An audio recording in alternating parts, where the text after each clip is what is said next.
Selamat pagi, selamat kita berjumpa dalam kasih Kristus dalam program acara Renungan Harian Terpadu. Hari ini hari Minggu, tanggal 21 Maret tahun 2021. Saudaraku yang kekasih di dalam Tuhan kita Yesus Kristus, patut kita bersyukur karena tanpa terasa kita sudah berada di hari yang ke-21 di bulan Maret ini, di tahun 2021. Tentu semuanya ini boleh terjadi hanya oleh karena kasih, anugerah, dan pemeliharaan Tuhan yang begitu suci, kudus, dan mulia dalam setiap kehidupan kita. Saudaraku yang mengasihi dan diberkati Tuhan, pada Minggu Prapaskah ini, pada minggu-minggu sengsara ini, kita akan membacakan firman Tuhan. Pada kesempatan ini terambil dari pertama Petrus pasalnya yang kedua, ayat 18 sampai yang ke-25. Sekali lagi, bacaan kita di hari Minggu ini terambil dalam pertama Petrus pasalnya yang kedua, ayatnya yang ke-18 sampai yang ke-25. Pada bacaan ini, kita akan membacakan beberapa ayat untuk menjadi perenungan bagi kita sekalian di hari Minggu yang kudus ini. Yaitu kita akan membaca ayat 19 sampai yang ke-23. Berkata demikian, sebab adalah kasih karunia jika seorang karena sadar akan kehendak Allah menanggung penderitaan yang tidak harus ia tanggung. Sebab dapatkah disebut pujian jika kamu menderita pukulan karena kamu berbuat dosa? Tetapi jika kamu berbuat baik dan karena itu kamu harus menderita, maka itu adalah kasih karunia pada Allah. Sebab untuk itulah kamu dipanggil, karena Kristus pun telah menderita untuk kamu dan telah meninggalkan teladan bagimu, supaya kamu mengikuti jejaknya.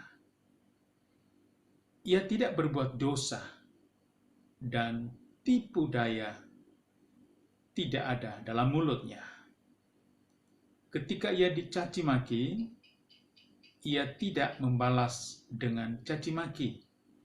Ketika ia menderita, ia tidak mengancam, tetapi ia menyerahkannya kepada Dia yang menghakimi dengan adil. Saudaraku yang diberkati dan mengasihi Tuhan, demikianlah bacaan kita di saat ini. Kiranya bacaan ini menguatkan kita untuk kita semakin teguh di dalam Tuhan, di dalam kekuatan kuasa-Nya. Pada saat ini, judul renungan kita ialah Teladan Penderitaan Kristus. Sekali lagi, judul renungan kita di pagi ini ialah Teladan Penderitaan Kristus. Bila kita meneliti bacaan kita di saat ini, maka kita akan temukan ada 3 hal yang menjadi pengertian dari topik renungan kita, Teladan Penderitaan Kristus. Yang pertama, yaitu terdapat di dalam ayat 19 dan 20.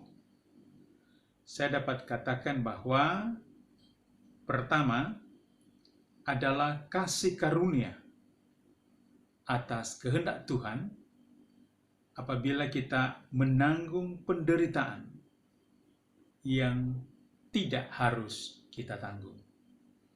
Itu yang pertama. Sekali lagi, adalah kasih karunia daripada Tuhan, dan atas kehendaknya kita harus menanggung penderitaan yang tidak kita harus tanggung.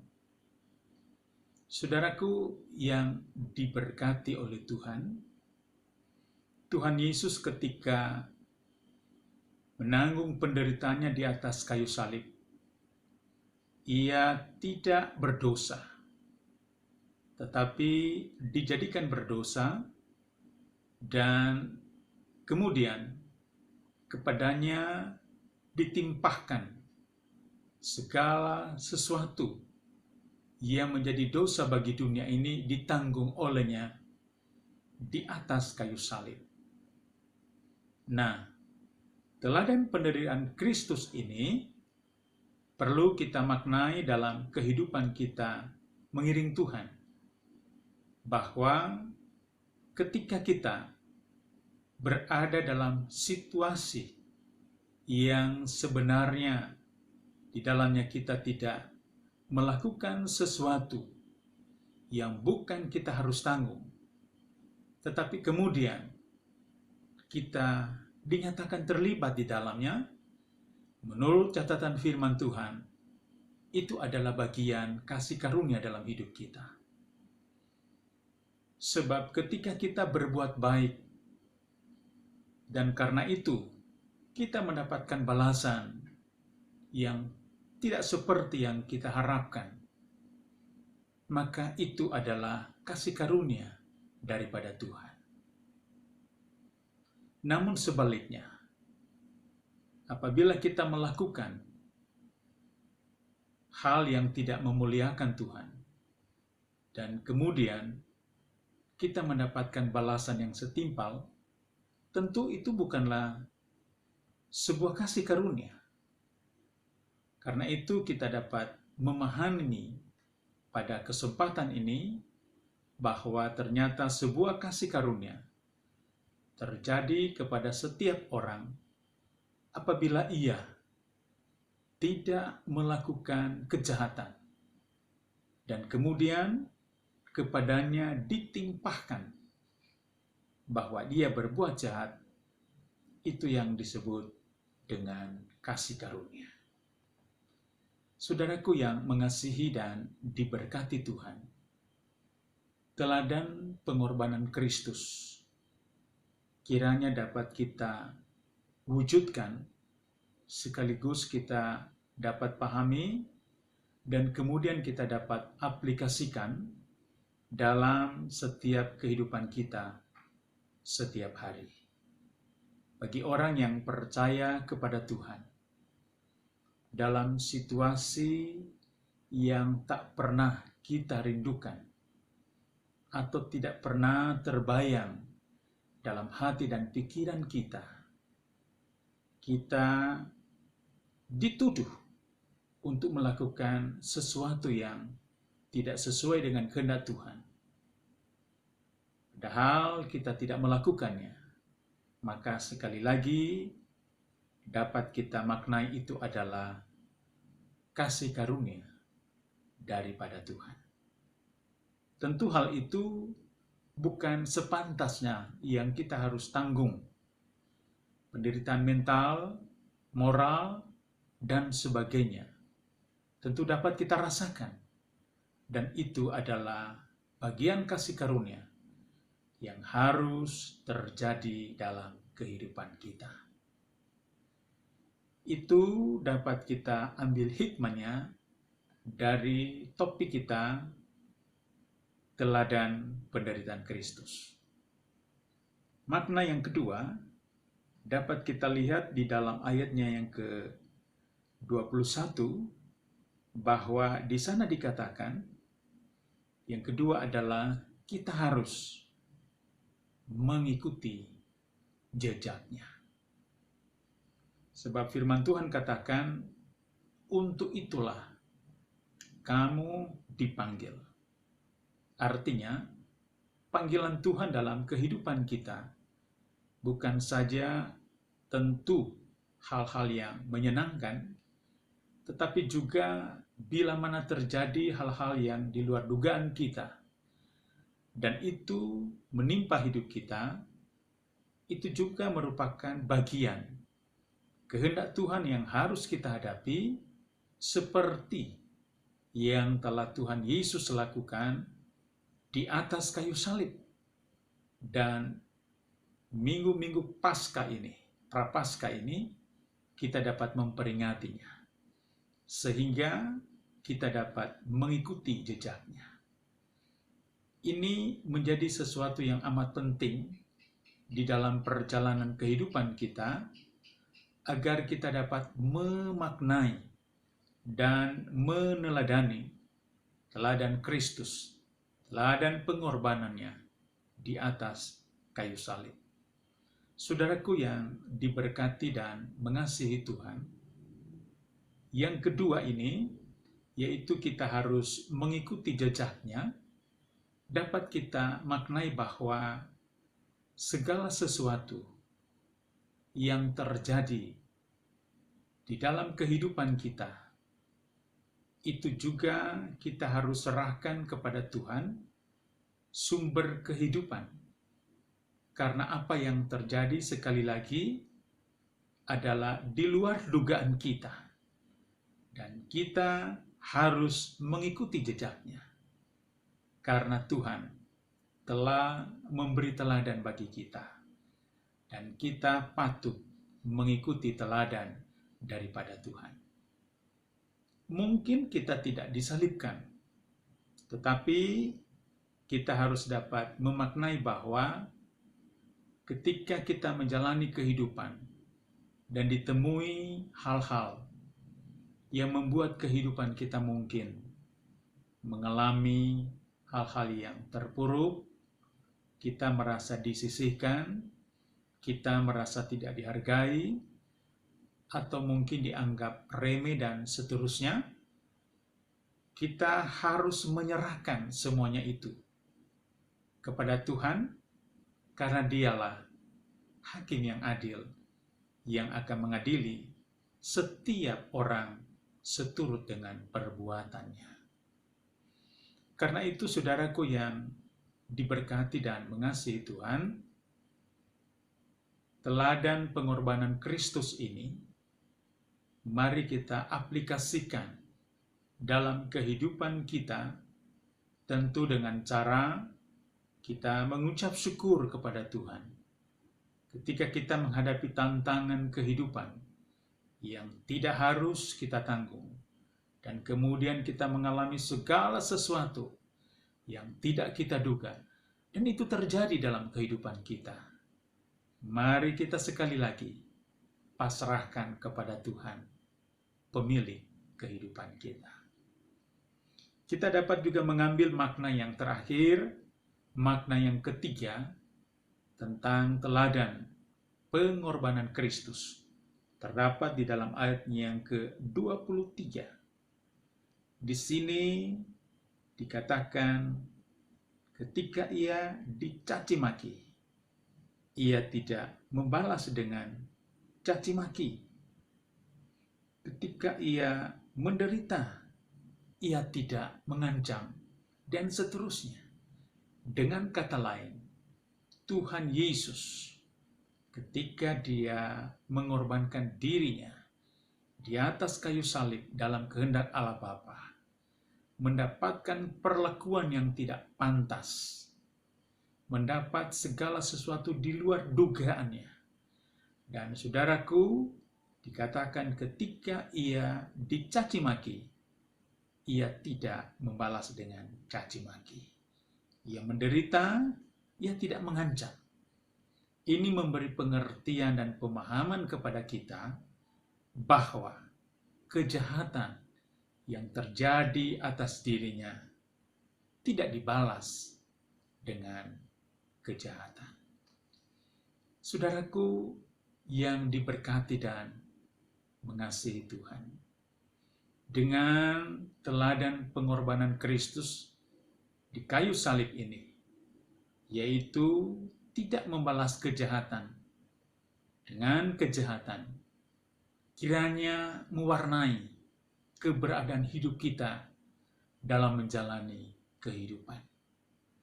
Sebab di tengah-tengah dunia ini, begitu banyak pergumulan yang kita hadapi, tantangan hidup yang kita alami. Tapi teladan pengorbanan Kristus di saat ini, pada bacaan ini, mengingatkan kita untuk tidak membalas kejahatan dengan kejahatan. Karena itu, saudaraku, ketika kita berada dalam situasi yang demikian, mari kita serahkan kepada Tuhan, pemilik kehidupan, hakim yang adil.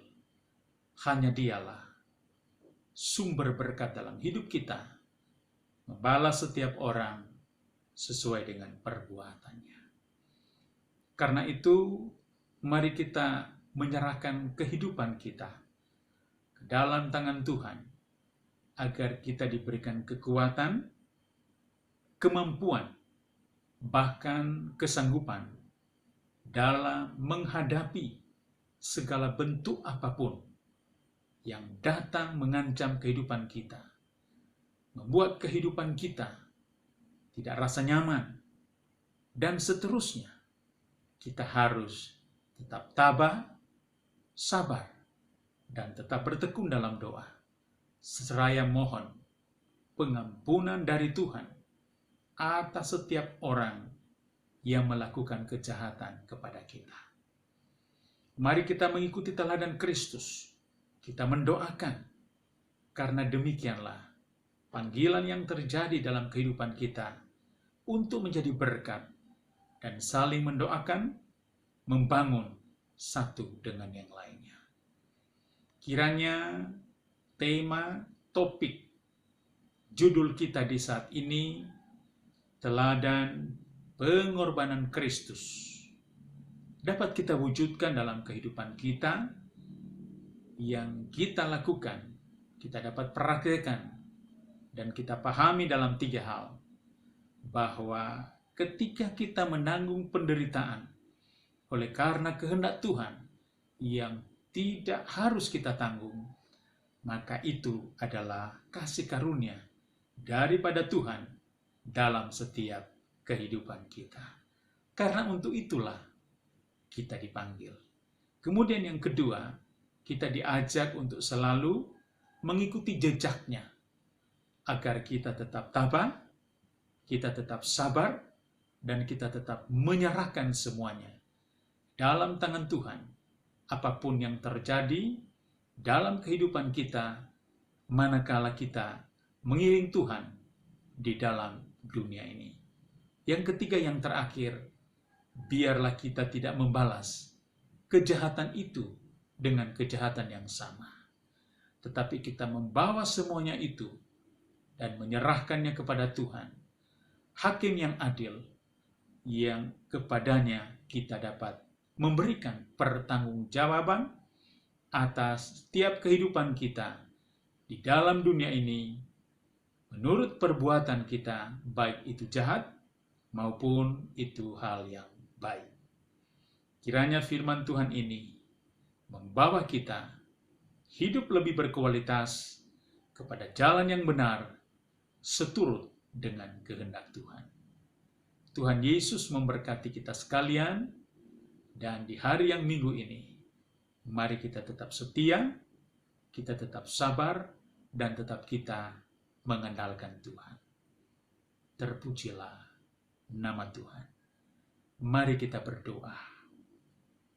Kami bersyukur kepadamu ya Tuhan, di minggu Prapaskah ini, di minggu sengsara ini, Engkau membawa kami untuk memahami teladan pengorbanan Kristus di atas kayu salib.